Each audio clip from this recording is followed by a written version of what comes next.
दिल्ली की परेशानियां अभी खत्म होने का नाम नहीं ले रही हैं। आए दिन कोई ना कोई ऐसा केस आ जाता है जो दिल्ली के पॉलिटिक्स के साथ साथ कोर्ट्स को भी चकरा देता है। और ऐसा एक और केस वापस से दिल्ली हाई कोर्ट में एक्टिंग चीफ जस्टिस मनमोहन और जस्टिस मनमीत प्रीतम सिंह अरोड़ा के पास आ पहुंचा है। अब दिल्ली की बात हो ही रही है तो अंदाजा लगाना आसान होगा कि शायद केस दिल्ली के चीफ मिनिस्टर अरविंद केजरीवाल से ही जुड़ा हुआ है। केजरीवाल जो पिछले एक महीने से दिल्ली एक्साइज लिकर स्कैम में बुरी तरह से फंसे हैं, निकलने की लाख कोशिश कर तो रहे हैं पर ये सारी कोशिशें अब तक असफल ही हुई है। हालांकि आप सुनकर चौंक जाएंगे कि धीरे धीरे अब लोग दिल्ली चीफ मिनिस्टर अरविंद केजरीवाल को सपोर्ट करते हुए उनके बिहाफ में केसेस फाइल कर रहे हैं। और एक ऐसे ही केस की यहाँ हम बात करेंगे जिसने केजरीवाल के लिए एक्स्ट्राऑर्डिनरी इंटरिम बेल की मांग करते हुए दिल्ली हाई कोर्ट बेंच को काफी चौंका दिया है। और सबसे इंटरेस्टिंग बात तो ये है कि खुद दिल्ली चीफ मिनिस्टर अरविंद केजरीवाल इस प्ली से नाराज दिखे हैं। जी हाँ, आपने सही सुना। असल में ये प्ली एक 4th ईयर लॉ स्टूडेंट द्वारा फाइल किया गया है, जिसे चाहिए था कि अरविंद केजरीवाल को एक्स्ट्राऑर्डिनरी इंटरिम बेल मिलनी चाहिए उनके खिलाफ चल रहे सारे क्रिमिनल केसेस में, including the Enforcement Directorate which are pending for inquiry और trial till the completion of his tenure. आपको बता दें कि ये पिटीशन एडवोकेट करणपाल सिंह द्वारा मूव किया गया है। और आप सुनकर चौंक जाएंगे कि अपना नाम नहीं यूज करते हुए पिटीशनर ने we the people of India use किया है, जो देखकर बेंच काफी चौंक गई थी। स्टूडेंट के बिहाफ पर मौजूद काउंसिल ने अपने आर्गुमेंट्स रखते हुए कहा, my question is what is India? Is this land, roads and river India? My submission is no. As per the preamble of our constitution I am India. ये submission सुनकर तो एक्टिंग चीफ जस्टिस मनमोहन दंग रह गए और पूछने पर मजबूर हो गए, यू आर इंडिया? जिस पर पिटीशनर की काउंसिल ने जवाब देते हुए कहा, we the citizens are India. Petitioner का काउंसिल यहाँ रुका नहीं और कोर्ट को समझाते हुए कहा कि दिल्ली के चीफ मिनिस्टर पिछले एक महीने से जेल में बंद है और ऐसे में दिल्ली की जनता सफर कर रही है, तो केजरीवाल को बेल मिलनी चाहिए। My only concern is 3 crore people who are residents of Delhi. I am also a registered voter. What about their children, medicine and education? This is an extraordinary condition. हालांकि जहां बेंच इस बात का पलट जवाब देती, वहीं केजरीवाल की ओर से मौजूद सीनियर एडवोकेट राहुल मेहरा ने इस प्ली के खिलाफ बोलना शुरू कर दिया और स्टेट किया, completely impermissible prayers. Grant extraordinary bail in all matters? How can such a prayer be granted? Who is this person to come in this kind of matter? This is a complete publicity interest litigation.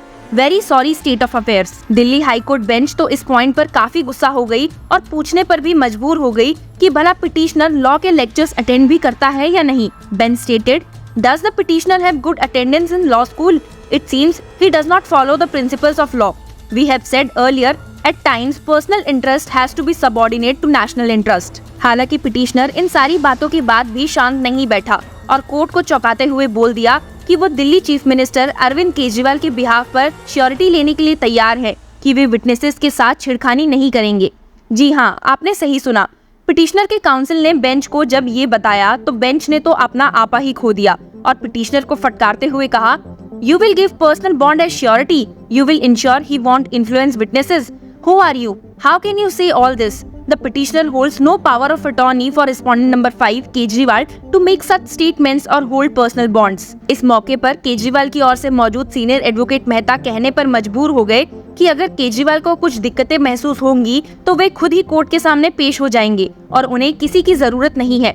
He stated, the person concerned Kejriwal, if he wants, he will move it. Who is this person to file such a petition? यहाँ पर Delhi high court bench भी कहने पर मजबूर हो गई कि respondent number 5 Kejriwal is in judicial custody and has the means and wherewithal to approach the court and file appropriate proceedings, which in fact he has done before this court as well as the apex court. Consequently, no relaxation of principle of locus standi is called for. इस point पर तो Delhi high court ने petitioner को समझाते हुए कहा, It is important to remember that the principle of equality enshrined in the Constitution of India and the rule of law be ever so high. The law is ever view. The court in writ jurisdiction can't grant extraordinary interim bail in pending cases initiated against a person holding high office. हालांकि Delhi high court के इतना बोलने के बावजूद भी petitioner के council ने वापस से अपने arguments Delhi high court bench के सामने रखना शुरू कर दिया। पिटीशनर ने कहा कि अरविंद केजरीवाल का तिहाड़ जेल में रहना सेफ भी नहीं है और वो भी तब जब उस जेल में भी बहुत से हार्डकोर क्रिमिनल्स मौजूद है। एक एग्जाम्पल देते हुए पिटीशनर काउंसिल ने कहा, as an example the petitioner wants to remind to this honourable high court that the sitting member of the parliament Shri Atiq Ahmed while he was under police escort at Prayagraj, has been killed by only 3 clumsy assailants in police custody last year, and police escorts officials could not do anything except just to save themselves. Not only this, police escort officials took 2 steps back to save themselves. हालांकि Delhi high court bench petitioner council के point से बहुत ही गुस्सा हो गई और उन्हें फटकारते हुए कहा, He says he is taking steps in the proceedings. He does not need any help of yours. He is satisfied. Who are you to help him? Are you the member of United Nations that you got the veto power? He is saying he does not require your decision. He does not want your assistance. Leave it at that. जिसके साथ ही Delhi high court bench ने इस मामले को dismiss करने के साथ ही petitioner पर कॉस्ट लगा दी, वो भी पूरे 75,000 की। है ना काफी शॉकिंग। हालांकि आपको बता दें कि पिटिशनर की प्ली में कई बातों का मेंशन था, जिसमें ये भी कहा गया था कि कई प्रिजनर्स की जान जेल में जाती है पुअर फैसिलिटीज की वजह से, और ऐसा दिल्ली चीफ मिनिस्टर के साथ तो बिल्कुल भी नहीं होना चाहिए। The PIL stated that being the chief minister, there is a requirement to ensure that the best health services, medical equipments and expert doctors are available for Kejriwal 24/7, which is also not possible under judicial custody due to security reasons of jail complex.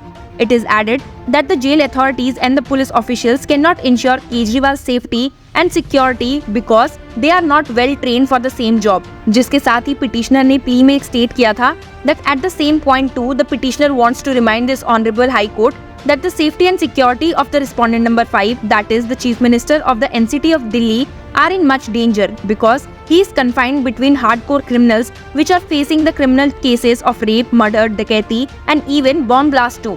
And there is only distance of some meters and some walls between them. सिर्फ यही नहीं बल्कि petitioner ने ये भी कहा था कि केजरीवाल उनके रिलेटिव्स या पर्सनल एसोसिएट्स का ऐसा कोई हिस्ट्री नहीं है कि वे विटनेसेस को टेम्पर करे या एविडेंस गायब करे, तो ऐसे में केजरीवाल को आराम से बेल मिल सकती है। The plea further added that it will be very shameful and painful situation to the India as well as all the leaders of India and institution of India if any person will die in hospitals of the government of NCT of Delhi just because the required medicine was not available in the hospital due to confinement of the respondent number 5, that is the Chief Minister of the NCT of Delhi. Moreover, the loss of a family person of his family cannot be compensated in any manner whatsoever. हालांकि Delhi high court को ये सब reasonings पसंद नहीं आई, जिसके साथ उन्होंने इस प्ली को डिसमिस करते हुए कॉस्ट भी इम्पोज कर दिया और खुद अरविंद केजरीवाल की इस प्ली से बड़े गुस्सा दिखे थे। आपको बता दें कि दिल्ली हाई कोर्ट में एक दूसरा केस भी अरविंद केजरीवाल से जुड़ा पहुंचा था। ये वो केस है जिसमें कि अरविंद केजरीवाल ने ईडी के समन्स को चैलेंज किया था, जो कि justice Suresh Kumar Kait and Manoj Jain की बेंच के सामने लिस्टेड था।